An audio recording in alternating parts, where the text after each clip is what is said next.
प्रिय देशवासियों, नमस्कार।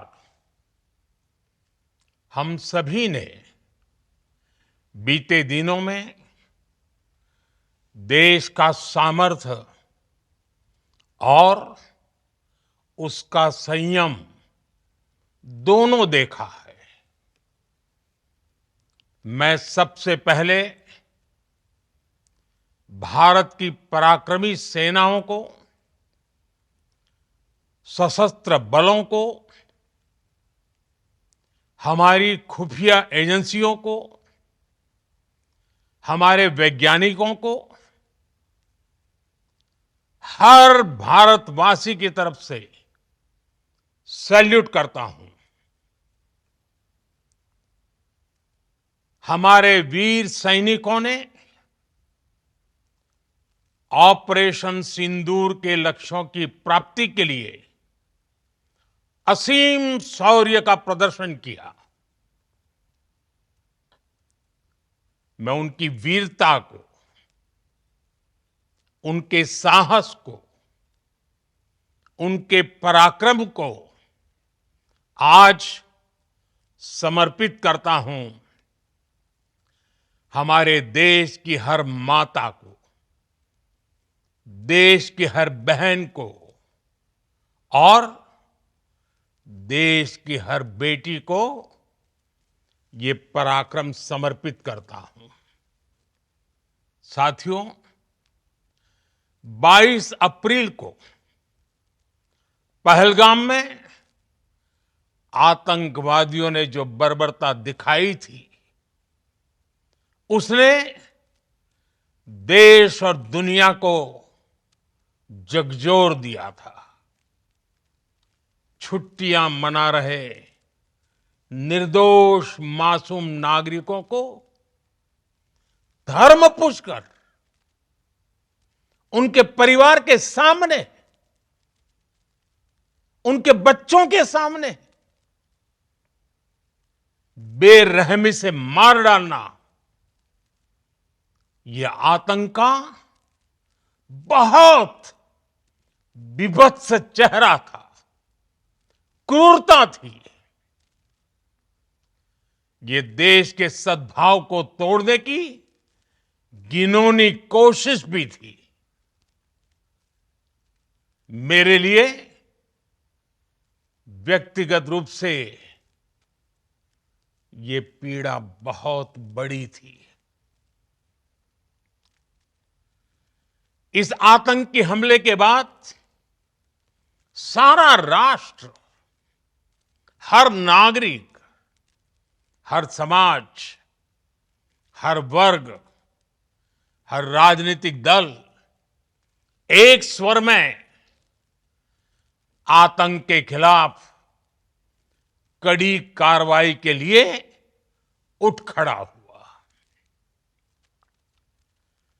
हमने आतंकवादियों को मिट्टी में मिलाने के लिए भारत की सेनाओं को पूरी छूट दे दी और आज हर आतंकी, आतंक का हर संगठन जान चुका है कि हमारी बहनों बेटियों के माथे से सिंदूर हटाने का अंजाम क्या होता है। साथियों, ऑपरेशन सिंदूर ये सिर्फ नाम नहीं है, ये देश के कोटि कोटि लोगों की भावनाओं का प्रतिबिंब है। ऑपरेशन सिंदूर न्याय की अखंड प्रतिज्ञा है।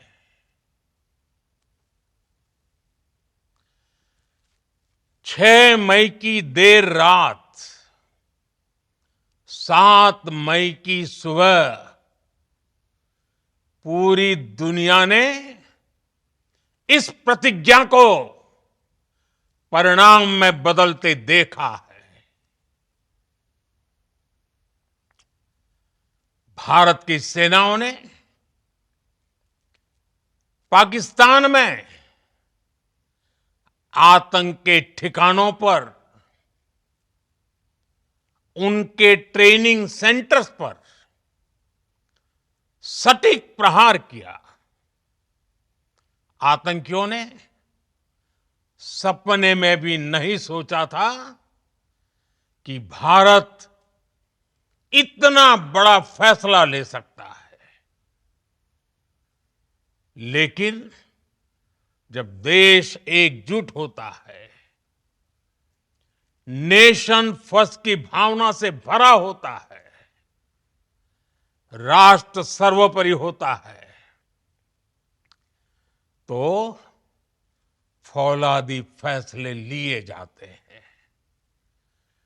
परिणाम लाकर दिखाए जाते हैं।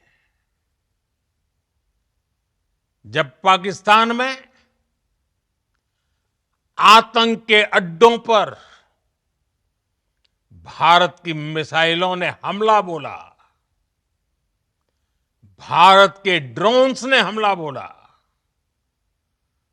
तो आतंकी संगठनों की इमारतें ही नहीं, बल्कि उनका हौसला भी थर्रा गया।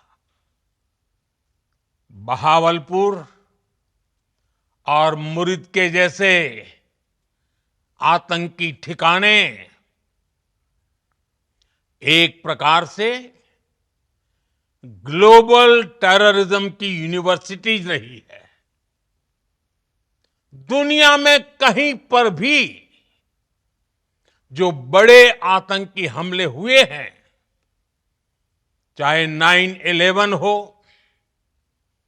चाहे लंदन ट्यूब बॉम्बिंग हो, या भारत में दशकों से जो बड़े बड़े आतंकी हमले हुए हैं, उन सब के तार कहीं ना कहीं आतंक के इन्हीं ठिकानों से जुड़ते रहे हैं। आतंकियों ने हमारी बहनों का सिंदूर उजाड़ा था, इसलिए भारत ने आतंक के ये हेडक्वार्टर्स उजाड़ दिए। भारत के इन हमलों में 100 से अधिक खूंखार आतंकवादियों को मौत के घाट उतारा गया है। आतंक के बहुत सारे आका बीते 2.5-3 दशकों से खुलेआम पाकिस्तान में घूम रहे थे, जो भारत के खिलाफ साजिशें करते थे। उन्हें भारत ने एक झटके में खत्म कर दिया। साथियों, भारत की इस कार्रवाई से पाकिस्तान घोर निराशा में गिर गया था, हताशा में गिर गया था, बौखला गया था। और इसी बौखलाहट में उसने एक और दुस्साहस किया। आतंक पर भारत की कार्रवाई का साथ देने के बजाय पाकिस्तान ने भारत पर ही हमला करना शुरू कर दिया। पाकिस्तान ने हमारे स्कूलों, कॉलेजों को, गुरुद्वारों को, मंदिरों को, सामान्य नागरिकों के घरों को निशाना बनाया। पाकिस्तान ने हमारे सैन्य ठिकानों को निशाना बनाया। लेकिन इसमें भी पाकिस्तान खुद बेनकाब हो गया।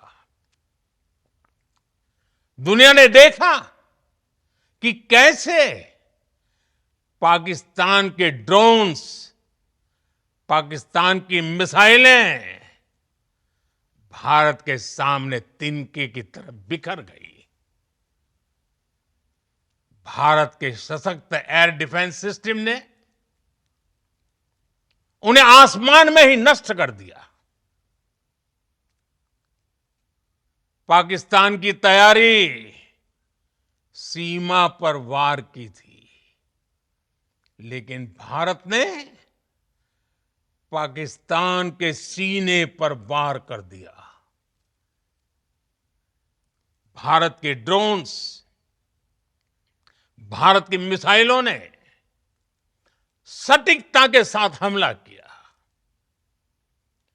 पाकिस्तानी वायुसेना के उन एयरबेस को नुकसान पहुंचाया, जिस पर पाकिस्तान को बहुत घमंड था।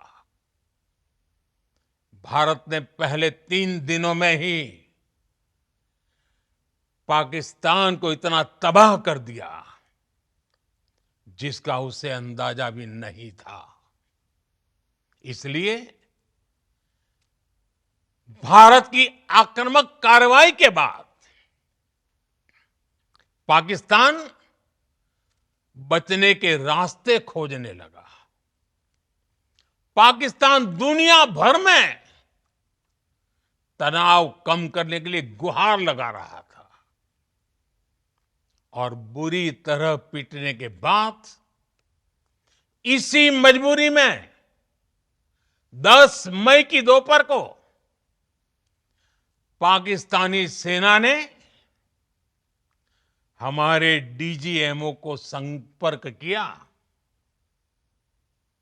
तब तक हम आतंकवाद के इंफ्रास्ट्रक्चर को बड़े पैमाने पर तबाह कर चुके थे।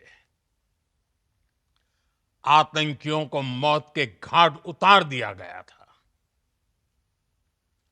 पाकिस्तान के सीने में बसाए गए आतंक के अड्डों को हमने खंडहर बना दिया था। इसलिए जब पाकिस्तान की तरफ से गुहार लगाई गई, पाकिस्तान की तरफ से जब ये कहा गया कि उसकी ओर से आगे कोई आतंकी गतिविधि और सैन्य दुस्साहस नहीं दिखाया जाएगा, तो भारत ने भी उस पर विचार किया। और मैं फिर दोहरा रहा हूं, हमने पाकिस्तान के आतंकी और सैन्य ठिकानों पर अपनी जवाबी कार्रवाई को अभी सिर्फ स्थगित किया है। आने वाले दिनों में हम पाकिस्तान के हर कदम को इस कसौटी पर मापेंगे कि वो क्या रवैया अपनाता है। साथियों, भारत की तीनों सेनाएं, हमारी एयरफोर्स, हमारी आर्मी और हमारी नेवी, हमारी border security force BSF, Bharat के अर्धसैनिक बल लगातार अलर्ट पर है। सर्जिकल स्ट्राइक और एयर स्ट्राइक के बाद अब ऑपरेशन सिंदूर आतंक के खिलाफ भारत की नीति है। ऑपरेशन सिंदूर ने आतंक के खिलाफ लड़ाई में एक नई लकीर खींच दी है। एक नया पैमाना, न्यू नॉर्मल तय कर दिया है। पहला, भारत पर आतंकी हमला हुआ तो मुंह तोड़ जवाब दिया जाएगा। हम अपने तरीके से, अपनी शर्तों पर जवाब देकर रहेंगे। हर उस जगह जाकर कठोर कार्रवाई करेंगे जहां से आतंक की जड़ें निकलती हैं। दूसरा, कोई भी न्यूक्लियर ब्लैकमेल भारत नहीं सहेगा। न्यूक्लियर ब्लैकमेल की आड़ में पनप रहे आतंकी ठिकानों पर भारत सटीक और निर्णायक प्रहार करेगा। तीसरा, हम आतंक की सरपरस्त सरकार और आतंक के आकाओं को अलग अलग नहीं देखेंगे। ऑपरेशन सिंदूर के दौरान दुनिया ने पाकिस्तान का वो घिनौना सच फिर देखा है, जब मारे गए आतंकियों को विदाई देने पाकिस्तानी सेना के बड़े बड़े अफसर उमड़ पड़े। स्टेट स्पॉन्सर्ड टेररिज्म का ये बहुत बड़ा सबूत है। हम भारत और अपने नागरिकों को किसी भी खतरे से बचाने के लिए लगातार निर्णायक कदम उठाते रहेंगे।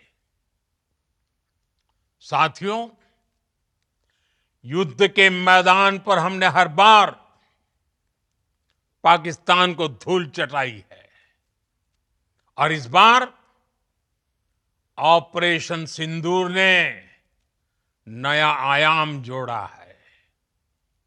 हमने रेगिस्तानों और पहाड़ों में अपनी क्षमता का शानदार प्रदर्शन किया और साथ ही न्यू एज वॉरफेयर में भी अपनी श्रेष्ठता सिद्ध की।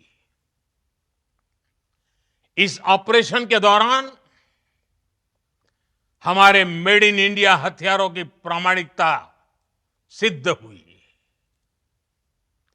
आज दुनिया देख रही है 21वीं सदी के वॉरफेयर में made in India defence equipments, इसका समय आ चुका है। साथियों, हर प्रकार के आतंकवाद के खिलाफ हम सभी का एकजुट रहना, हमारी एकता हमारी सबसे बड़ी शक्ति है। निश्चित तौर पर ये युग युद्ध का नहीं है, लेकिन ये युग आतंकवाद का भी नहीं है। टेररिज्म के खिलाफ जीरो टॉलरेंस, ये एक बेहतर दुनिया की गारंटी है। साथियों, पाकिस्तानी फौज, पाकिस्तान की सरकार जिस तरह आतंकवाद को खाद पानी दे रहे हैं, वो एक दिन पाकिस्तान को ही समाप्त कर देगा।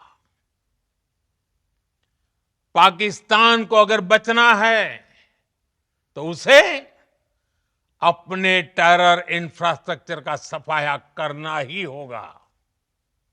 इसके अलावा शांति का कोई रास्ता नहीं है। भारत का मत एकदम स्पष्ट है।